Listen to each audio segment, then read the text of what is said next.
സായികുമാറിന്റെ ഭാര്യയായിട്ടാണ് ഞാൻ അതിൽ അഭിനയിച്ചത്.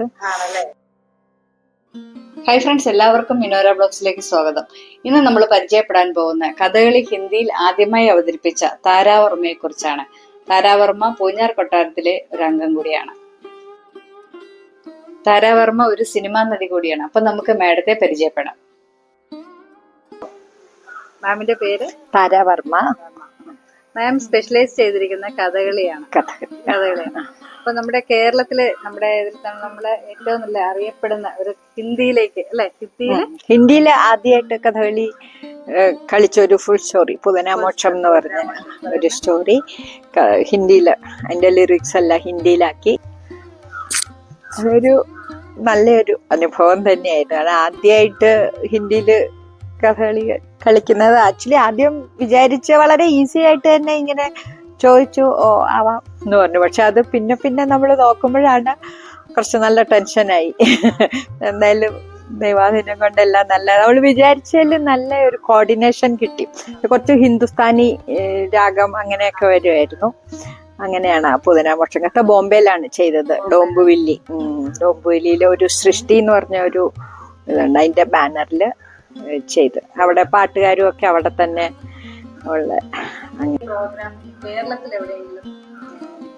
ഹിന്ദി പുതനാമോക്ഷം ഇവിടെ ഇല്ല. ഇവിടെ വലിയ ഡിമാൻഡ് ഉണ്ടെന്ന് തോന്നുന്നില്ല. ഇവിടെ ഹിന്ദി മനസ്സിലാവും. അവിടെ ഉണ്ട്, ഡിസംബറിൽ ഹിന്ദി പറഞ്ഞിട്ടുണ്ട്. പിന്നെ അവിടെയുള്ള മലയാളികളാണെങ്കിലും അവർക്ക് സാധാരണ മലയാളം കഥകളി പദത്തിനേക്കാളും അവർക്ക് മനസ്സിലാവുന്നത് ഈ ഹിന്ദി. വളരെ സിമ്പിളായിട്ടുള്ള ഒരു ഇതാണ്. അപ്പൊ അങ്ങനെ അവിടെ അതിന് എല്ലാരും ഭയങ്കര നല്ലൊരു അച്ചീവ്മെന്റ് എന്ന് പറയാം. അങ്ങനെ കഥകളി ധാരാളം ഉണ്ട് ഇവിടെ.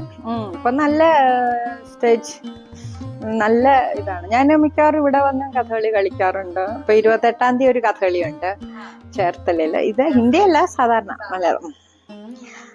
ചേർത്തല അടുത്ത് മരത്തൂർ വട്ടം എന്ന് പറഞ്ഞ അവിടെ തന്നെ, അവിടെ അതിനൊക്കെ കോണ്ടാക്ട് ചിലപ്പോൾ നമ്മൾ വരുന്ന സമയത്ത് ഇതേമാതിരി നേരത്തെ അങ്ങനെ ആ പ്രോഗ്രാംസ് ഉണ്ടെങ്കിൽ അങ്ങനെ പോയി സ്റ്റേജ് ചെയ്യും. പിന്നെ വന്നാണ്ട് ഒരു വനിതാ ട്രൂപ്പ് ഉണ്ട് തൃപ്പൂണിത്തറയില്. 1975 ഫോം ചെയ്തതാണ് അത്, തൃപ്പൂണിത്തറ വനിതാ കഥകളി കേന്ദ്രം. അതില് ഈ കഥകളി ട്രൂപ്പ്, അതില് ആദ്യമൊക്കെ എല്ലാരും വനിതകൾ തന്നെയായിരുന്നു. ഇവൻ ഈ ചുട്ടി, ചെണ്ട ഇതല്ല. പക്ഷെ ഇപ്പം ചെണ്ടയൊന്നുമില്ല, വേഷം കെട്ടുന്നവരെല്ലാം. നമുക്ക് നാരിശക്തി പുരസ്കാർ പ്രസിഡന്റ് ഇന്ന് കിട്ടിയിട്ടുണ്ട് ഈ വനിതാ ട്രൂപ്പിന്. അങ്ങനെ ഒരു സിനിമയിൽ അഭിനയിച്ചിട്ടുണ്ട്. ശ്രീകുമാരൻ തമ്പി സാറിന്റെ അമ്മയ്ക്കൊരു താരാട്ട്, മധുസാറ്, ശാരദാമ്മ, സായികുമാറിന്റെ ഭാര്യയായിട്ടാണ് ഞാൻ അതിൽ അഭിനയിച്ചത്. അങ്ങനെ അത് ആക്ച്വലി ഈ നമ്മൾ ഈ കഥകളി സ്റ്റാറിന് ഒരു സ്റ്റാർ വാല്യൂ ഇല്ല. കഥകളി ആർട്ടിസ്റ്റ് എല്ലാവർക്കും കഥകളി വേണം, ആ ഒരു ക്രെഡിബിലിറ്റി കേരളത്തിന്റെ ഇത് കാണിക്കാൻ വേണ്ടി. പക്ഷെ എല്ലാവർക്കും ഒരു മെന്റൽ ബ്ലോക്കാണ് അവർക്കുള്ള ഫണ്ടിങ്.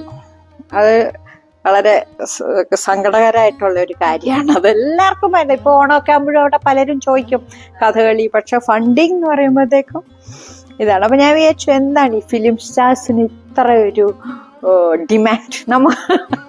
ആക്ച്വലി നമ്മള് കഥകളിക്കാർക്ക് എത്ര സ്ട്രെയിൻ നമ്മൾ ചെയ്യുന്നുണ്ട്, ഫിസിക്കലി മെന്റലി. വേഷം കെട്ടാൻ തന്നെ 4-5 മണിക്കൂർ വേണം. പിന്നെ ഈ വേഷം മുഴുവൻ കെട്ടി കളിക്കുന്നുണ്ട്. അപ്പൊ ഇത് എന്താണ് ഈ സിനിമാക്കാർക്ക് ഇത്രയൊരു സ്റ്റാർ വാല്യൂ? അപ്പൊ അതൊന്ന് അതിന്റെ ബാക്ക്ഗ്രൗണ്ട് ഒന്ന് അറിയണം എന്നുണ്ടായിരുന്നു. അപ്പൊ തമ്പി സാറിനെ പേഴ്സണലി പരിചയമുണ്ട്. അപ്പൊ സാറ് ഇൻട്രസ്റ്റ് ഉണ്ടെന്ന് വെച്ചാൽ ഞാൻ പറഞ്ഞു ഉണ്ട്. അപ്പൊ അങ്ങനെ ഒരു ഇത്. പക്ഷെ അതൊരു നല്ല രസമായിരുന്നു കേട്ടോ, എൻജോയ് ചെയ്തു. തമ്പി സാറ്, മധു സാറ്, ഇവര് എല്ലാരും കൂടെ പരിചയപ്പെട്ടാൻ പറ്റിയതിൽ വളരെയധികം സന്തോഷം.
അപ്പൊ ഫ്രണ്ട്സ്, ഈ വീഡിയോ ഇഷ്ടമായ ലൈക്ക് ചെയ്യുക, ഷെയർ ചെയ്യുക, സബ്സ്ക്രൈബ് ചെയ്യുക. താങ്ക്